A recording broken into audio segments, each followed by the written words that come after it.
ซูเราะห์อัลฟาติฮะห์บิสมิลลาฮิรเราะห์มานิรเราะฮีม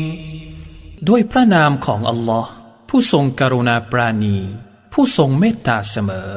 อัลฮัมดุลิลลาฮิร็อบบิลอาลามีนการสรรเสริญทั้งหลายนั้นเป็นสิทธิของอัลลอฮ์ผู้เป็นพระเจ้าแห่งสากลโลกอัลเราะห์มานิรเราะฮีมผู้ทรงกรุณาปราณีผู้ทรงเมตตาเสมอมาลิกยอมิดดีนผู้ทรงอภิสิทธิ์แห่งวันตอบแทนอิยากะนะอ์บุดุวะอิยากะนัสตะอีนเฉพาะพระองค์เท่านั้น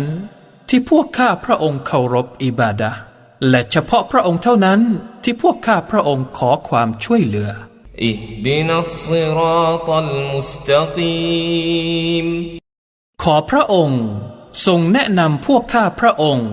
ซึ่งทางอันเที่ยงตรงصراط الذين أنعمت عليهم غير المغضوب عليهم ولا الضالين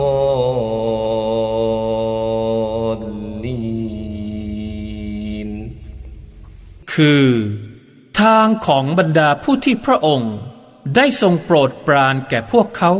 มิใช่ทางของพวกที่ถูกกริ้วและมิใช่ทางของพวกที่หลงผิด